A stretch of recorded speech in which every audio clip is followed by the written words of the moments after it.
Okay, this lesson addresses the reality of fallibilism, Biblicism, and Infallibilism.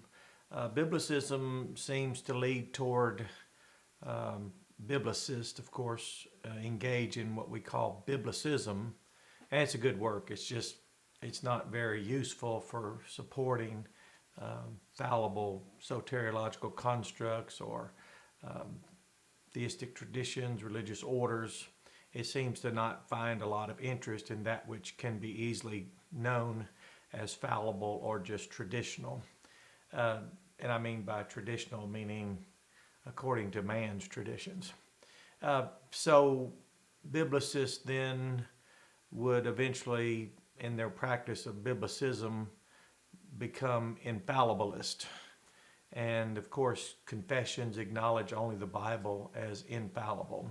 So since there is an object infallible, that presents the rub or the friction, because several people in this class, especially the IamCorne.org Apologetic and Outreach Ministry of Landmark Missionary Baptist Church in Jacksonville, Arkansas, this Corne Project class, once someone learns what something says, sometimes the tendency is to then be disappointed in that which went before them. And you can also experience cognitive overload. Here's a little book you can use, Conquering the Content. You can break things down in chunks. You can find that on page 115. And so I break things down in categories, 5 categories, and I take 3 quantifiable steps: target, meet, qualify. So let's just look for a moment and help some of you in this class, because as you use Bible languages, it's not to gear you and equip you up, build you up to go out and see everything infallible, because that will be cognitive overload for sure. But give example, let's just say somewhere in here, since the Reformation, let's say, and I'll just use my old acronym. You have Calvinism, Arminianism, Lutheranism, and Molinism. Now I know Luther started 1517. That's the year that happened. So let's just say 50% consist of all this body of work, especially in the age of mass production, publications, things like this. So let's just say this ancient, I'll just write that, meaning pre-Reformation. Just keep this simple, because the point I'm making needs to really trump that. So let's say you have 20%. So you've got, it's broader, but it's because it's the base, but it doesn't contain as much. So here we come up here and we have, let's say, Biblicist.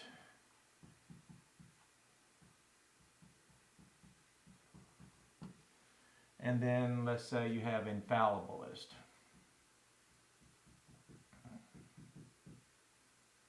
There we go. So let's take that 70, let's put, let's just say 10% here, because that requires a lot of tools and willingness to even sort out your work. So now we have 50, 70, 80, so that leaves us here with 20% Biblicist. And really what's happened, if you notice these social media platforms and the internet, it's given someone in the minority position a broad, a large footprint, if you will. So that, and this was unintentional, but one of the negative externalities in their banter is, for example, Arminians will do some homework for you and tell you all the things they consider fallible or erroneous or wrong. It all depends on their emotive state or their cognitive state. With Calvinism, now some of it is just banter and unfounded charges. And then Calvinism, which was a response to Arminianism, and then you have Lutheranism. And so you can find material now that all of them have already prepared. And it was certainly never foreseen that we would enter into an age where we can all look at the same time now. All of this is fallible.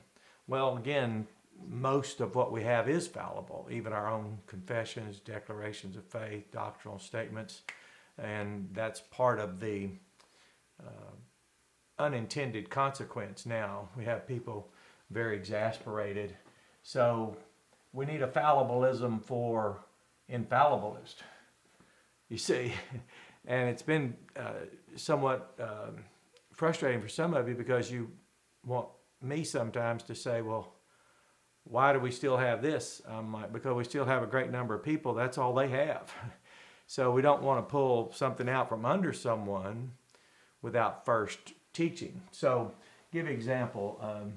The word G50, og, na, e-o, that's ignoring. There's your alpha privative, ignoring. Sometimes it's translated in the English as ignorant in a stative condition, but it's ignoring. It's a deliberate.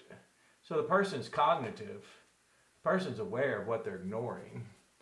And for example, that other word that really bothers some folks, G569, that there's that alpha privative, apisteo.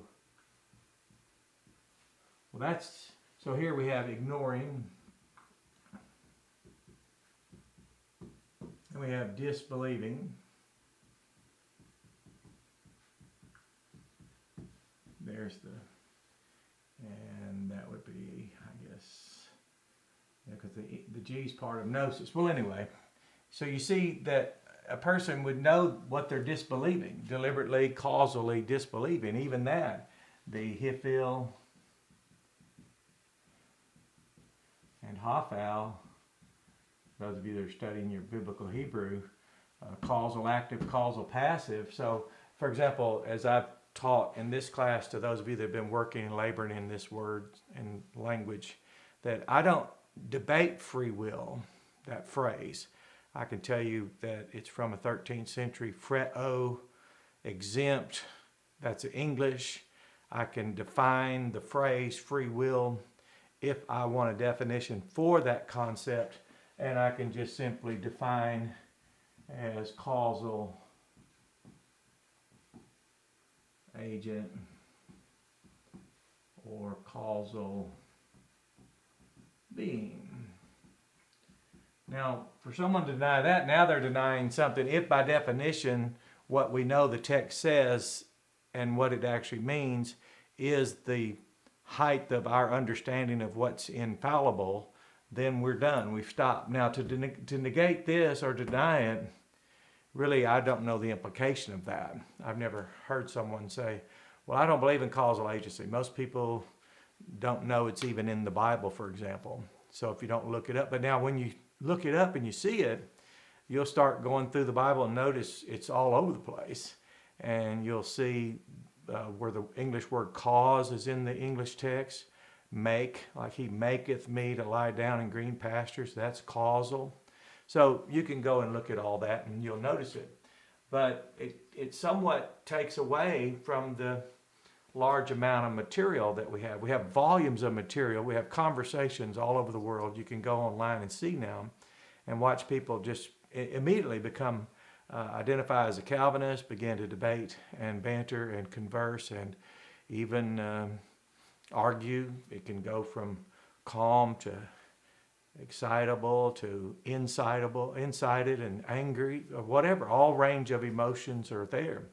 And it's instant. The person may never have looked up any words, may have never searched it, and may never have cared to know what's fallible, don't know what a Biblicist is, don't know about infallibilism. Because as you move up this scale, the Biblicist is becoming more and more aware of how to sort this out. And a Biblicist, like for example, I've explained many times when we're studying in class or when I'm teaching or even have written things and published to say, well, now that's a construct because it's fallible. This is a context that's infallible. So, for example, when we started in the class, some of you recently in the novel Young versus Old, Earthism, the word H, 1961, the ha-ya, Yah, Omi. There we go. There we go. Yeah, ha-ya. Well, you presented me with the option. Well, first of all, it's become, and then there's places where it doesn't appear, so it's become, and then we have and a blank. And we learned in language that where it's blank to add a be form of the verb. There, so that was easy. Well, then you all brought and presented the situation of, well, we've been told it's be, or it's become, now, or it's blank, meaning there is no word at all there.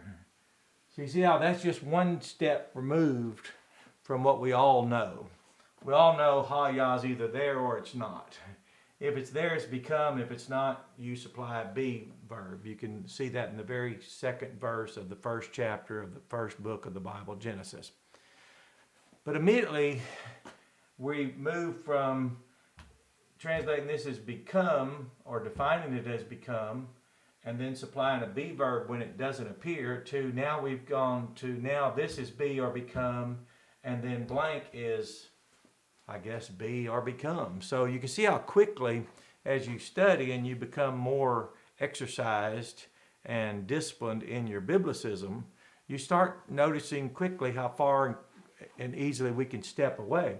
For example, we heard a lot said, even it was called an axiom of Reformed theology, faith, regeneration precedes faith. And we notice that as Biblicists, first we'd like to define this. Are we talking about a finite verb? One, a finite verb. Or two, are we looking at a participle? And then three, a noun. So that was our question. Well, we learned that regeneration fell actually between, remember the finite verb, G4100, pistuo. There we go. And so here's then regeneration. There we go. And then we had the participle, the participial form. There we go. We had the participle. And the point is regeneration fell between that. So you notice through Biblicism and the willingness to go to the text and consult it, something here though, but when this began to be touted larger and larger and the sounds continue to be amplified, that was probably okay until it went out onto a global internet. And there's just far too many people that when you amplify something as an axiom, that's just another word for an infallible law, like the law of thermodynamics. So when you say that, it brought a lot of attention. But for us, it was just a matter of, let's evaluate this text. Let's see what regeneration precedes what is that? And we noticed even in 1 John 5:1 that the being fathered out from God antedated the one who is always believing. And we found in John 20:31, we found believe and believing in the same text. And we found the gospel, then we found believe, then we found what followed the new birth. So this is it's intended to learn and grow and appreciate growing in this knowledge. It's just things start falling into categories that really a lot of people are lacking value. This is starting to, let's say it's like a stock, it's starting to devalue and drop as people begin to study, because unless you hold some interest in these are starting to become just footnotes in history where you go back and show where this was, what happened. Because if you actually set it if you put it to the test and compare Calvinism with the Bible, rather than with Arminianism, or Arminianism with the Bible rather than Calvinism, Lutheranism, and Molinism. You compare Lutheranism with the Bible or Molinism with the Bible. If all four of these groups, for example, agree that only the Bible is infallible, then as we've learned in this class, then compare what you say, compare your construct, your belief, your tradition, your assumptions, your ideas, your definitions, your meanings, your words with the Bible. And that will give us a degree of disparity, and then we can stop and find out, because the only definition we have of infallibility is what does the text actually say. And we learned in this class that if there's not a word for it, and there are words particularly in the Bible, so that we don't debate people who can lose their salvation or are trying to keep their salvation. Whatever they're speaking of calls for them to try to keep and to not lose. And then what we're speaking of in the text has no word for that. All we have is a word, for example, that says we are ones who, having been kept, are ones who are always being kept. And it's a perfect passive participle, for example. So that type of, it just really puts things up here. And then as Biblicists, even we are prepared when we say, well, we've constructed from the Bible our understanding of something, and it's the best to our satisfaction. We've done the work, let's say phase one, we'll get back to it later, but we still know that's fallible. For example, when we were introduced, some of you were aware of the Bible doctrine of time, and we set up our numbers. We put the approximate 6,250 years. We put 12-hour day. You remember all this. And when we worked it all out, we learned that if Jesus said there were 12 hours in a day, and he did, and he's created the universe, then we can take his word on it if we consider what he says and what's recorded that he said as our standard. So we all agreed, that's, for example, let's say this is a ruler. We all agree this would be the one we use. So this becomes the standard of infallibility. So we knew that if Jesus said there's 12 hours a day, then let's double that. We doubled that. And we just used third grade arithmetic. But we used the numbers in the Bible. So then we said, well, if there's 6,250 years at 12 hours in the day, let's say 6,250 years at 12 hours night, gave us 12,500 total. We multiply it by a 360-day prophetic year, and we got the 4.5 million days. We multiplied by 1,000 years, and we concluded and calculated that to be 4.5 billion years. But we also, in the context of the Bible, learned that that was a measure of the accrued amount of decay. How much had accrued and at what rate. And we even knew from using just the numbers in the Bible. Remember, if we're Biblicists, that's what we're using. We're not just picking one of the young assertion categories or old assertion, that category. Those are formed categories. And we learned that there was 12.5 billion years of decay. And we learned, as I cited Dr. Al Mohler, who was lecturing about the earth appearing so old is because of the curse of sin, its adverse effects. So he was on to it. He was on the trail. And we studied the 1,000 years and the 100 years. And I reminded you of the research I was doing for Dr. John Penn, who was guiding us and those collaborating, such as me and Dr. Eddie Johnson, for the results. Well, as a Biblicist, we can demonstrate that use of those numbers, and we can prove that it is true in math and arithmetic, and the sciences were produced from theology, physics, calculus, and chemistry. But we can prove that there is an inverse relationship to division and multiplication. So, but still, we as Biblicists would still say that is fallible, even though we would say that's very, very much an improved understanding of the Bible, as opposed to the assertion just simply saying young, simply saying old. And now we can demarcate duration from decay rate, growth rate from decay rate. And we can see in the Bible that things decay at a much faster rate, and that we're even our lifespan is reduced by the acceleration of the decay rate. But that's not this lesson. It's just that you have so many things that are starting to, Biblicists, this will begin to expand as people begin to be trained and actually want to bother to do the work and find it interesting. When people start noticing that there are words for disbelieve and ignoring, so we know people are cognitive of what they're ignoring, what they're disbelieving. Even ignoring here is negating knowledge. We know that we can know causal agency, causal being. Someone wrote in, I've shared it with you all, they asked, is causal agency the same as free will? And my response is, I said to you all, if you define free will as that, then what you mean when you say free will is causal agency, then that's true. Meaning your rationale and understanding and definition and meaning of the phrase free will is causal agency. Okay, but it doesn't mean you proved anything that is asserted by libertarian, that word, or compatibilism.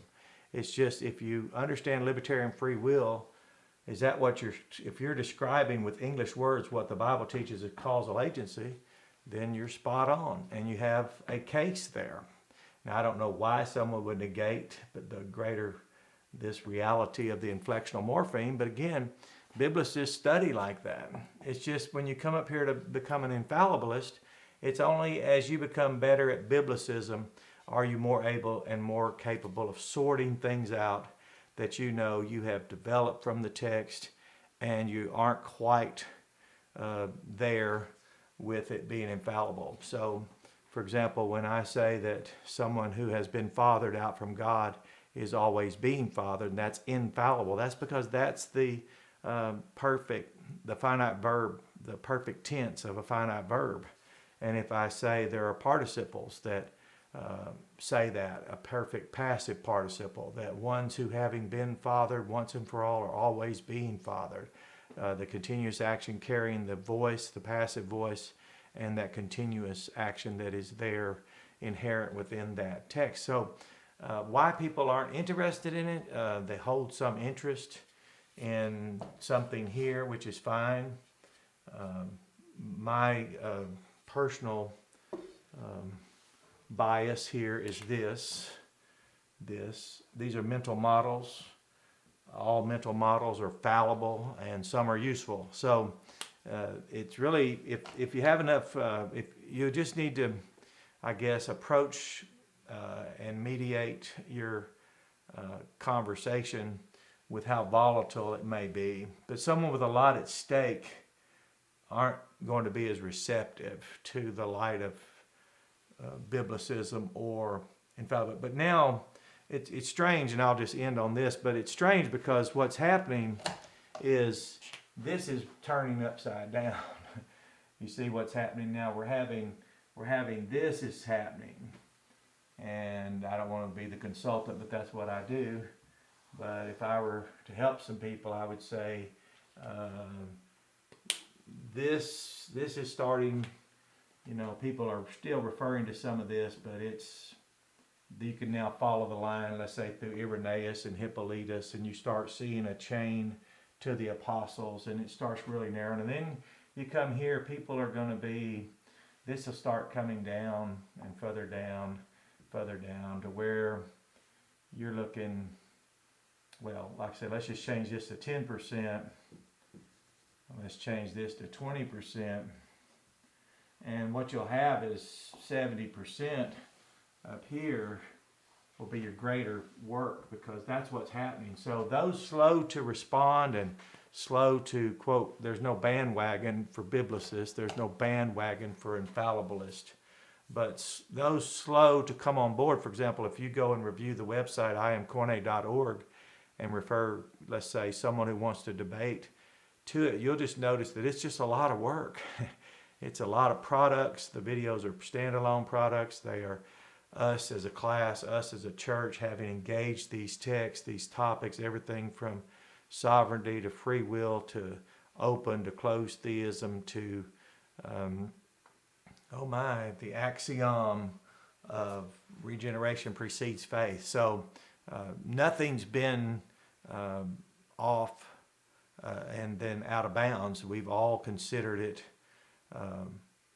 appropriate. We've approached it as an academic. We took an academic approach to all of it, and we received all the feedback for the purpose of evaluation, review, and revise. So, but this is what's taking place now, and it's a phenomenon because if you are careful to notice, I've said before that if James White is a Calvinist, what are all the other people who say they're Calvinist? And what I meant by that is, if you've watched him and listened to him, you notice he's far beyond what a Calvinist, the ones we, let's say, encounter. And I know I'm just saying this to lighten this up a little bit, but when I see someone, let's say, on a Facebook page or a coffee shop, and they say they're Calvinist, I start getting sleepy because once you've watched, let's say, Alpha and Omega, you've seen someone who's scholastic in textual criticism, scholastic in hermeneutics, the languages. Even if you don't agree with the Calvinism, he's far beyond that. And it's like the Fighting for the Faith, Chris Rosebrough. He said he's Lutheran. But what if I ran into a Lutheran or someone, they said, I'm a Lutheran, and I start asking them questions like I would ask of a Chris Rosebrough, for example. That wouldn't work. You just won't run into those people. So those guys are really causing problems for the very groups they identify with because they're so much more. They know how to handle the text. They know how to use words, etymology, context. It's like saying Dr. William Lane Craig of Reasonable Faith is a Molinist. And then you run into someone out somewhere and say, oh, I'm a Molinist. Well, you would like to think they might be, and you'd hope they were. So some of these guys that really go out in the lead and really demonstrate Biblicist aptitude and the knowledge between that which is infallible, it's like free grace. It's like Grace in Focus, faithalone.org, Dr. Bob Wilkin. Once you read his work, listen to some of the publications, podcasts, and videos, and you run into someone that says, I'm free grace. Well, you would hope that they had some substance and content. So a lot of times you could take this same triangle and just make it all Calvinism. Well, the few that are up here are still very few and far between that actually use the text, have an aptitude. Someone invited me, and we're trying to debate something online on a social media platform, and I didn't even know how to begin talking with them because they weren't using Bible words. They weren't even in a context of their own Molinism, Lutheranism, Arminianism, or Calvinism. So I just didn't even get started because to what end would that be?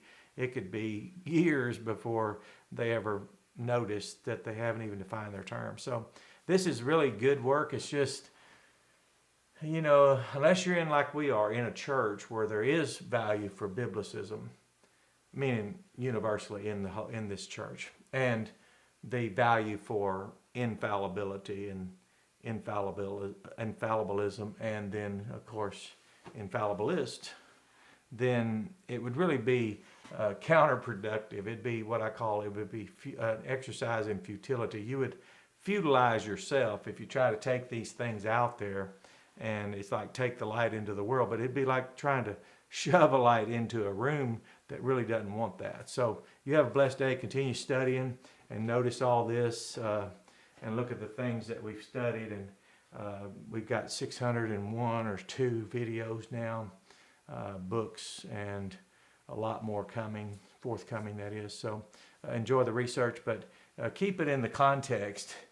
And as you start noticing, there's a lot more people that identify with these, let's say Calvin, Arminian, Lutheran, and Molinism, than actually have a corresponding content. Now that's nothing unusual. We know a lot of people who say identify as a Baptist, for example, but have absolutely no working knowledge of even their own, the faith with which they identify. And that's fine. That's very normal. So it shouldn't be anything that bothers us or discourages us, because this is turning upside down. So you have a blessed day.